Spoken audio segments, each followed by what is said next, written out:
اللہ تعالیٰ نے رمضان میں زوجہ کے قریب جانے سے صحابہ کو منع کیا تھا. بڑا دلچسپ واقعہ ہے.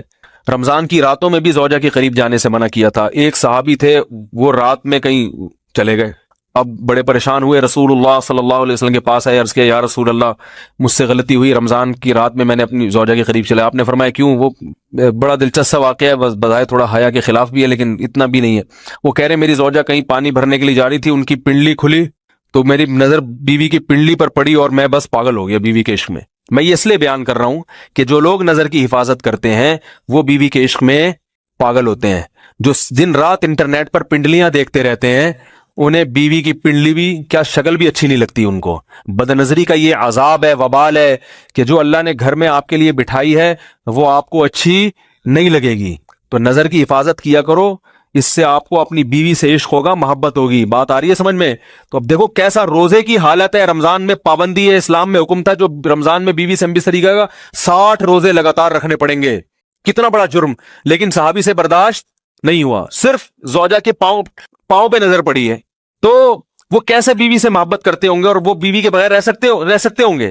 اور آج لوگوں کے فون آتے ہیں ہماری بیگم جس میگے جاتی ہے اتنی خوشی ہے، ایسا اچھا سا فیل ہوتا ہے، ایسا عجیب سا محسوس ہو رہا ہوتا ہے جیسے آزاد ہو گئے.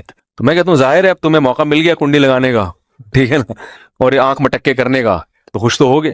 تو یہ بھی ایک عذاب ہے جو لبرل لوگ نے جس عذاب میں ڈالا ہوا ہے نا، اس میں عورت کے حقوق نہیں ہے. عورت کے حقوق نظر کی حفاظت میں اور عورت کے پردہ کرنے میں ہے. جب مرد باہر نکلے گا سب پردے میں ہوں گی تو آئے گا کس کے پاس؟ بیگم کے پاس ہی آئے گا. تو اتنے منہ کالا کرنے کے راستے کھول دیے ہیں تو ظاہر ہے پھر کامیاب ازدواجی زندگی نہیں ہوتی. تو نبی کے پاس آئے، عرض کیا یا رسول اللہ میں برداشت نہیں کر پایا. تو آپ مسکرا دیے. تو وہ نبی کے پاس گئے، یا رسول اللہ ایسے ہوا، مجھ سے غلطی ہو گئی. تو آپ نے فرمایا کیوں؟ فرمایا ایسا ہو گیا تھا. تو آپ صلی اللہ علیہ وسلم نے فرمایا 60 روزے رکھو لگاتار. انہوں نے فرمایا ایک کی طاقت نہیں ہے، اس میں یہ ہو گیا 60 کیسے رکھوں گا، نہیں ہے طاقت 60. آپ نے فرمایا ٹھیک ہے پھر 60 غریبوں کو 2 ٹائم کا کھانا کھلاؤ. فرمایا اس کی بھی طاقت بولو بھائی نہیں ہے. اتنے میں ایک صحابی لائے کوئی چیز صدقہ کرنے کے لیے. تو آپ نے فرمایا چلو اصل حکم تو یہی ہے کہ 60 روزے یا پھر 60 غریبوں کو کھانا، وہ نہیں تو چلو فی الحال ان کو تنبیہ کے لیے کچھ ان سے صدقہ کروا لیتا ہوں.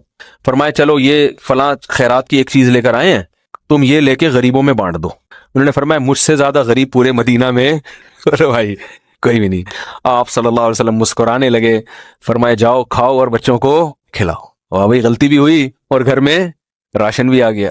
تو اس کے بعد قرآن کی آیت نازل ہوئی کہ احل لکم لیلۃ الصیام الرفث الی نسائکم ہن لباس لکم وانتم لباس لہن علم اللہ انکم کنتم تختانون انفسکم فتاب علیکم وعفى عنکم فالآن باشروہن وابتغوا ما کتب اللہ لکم.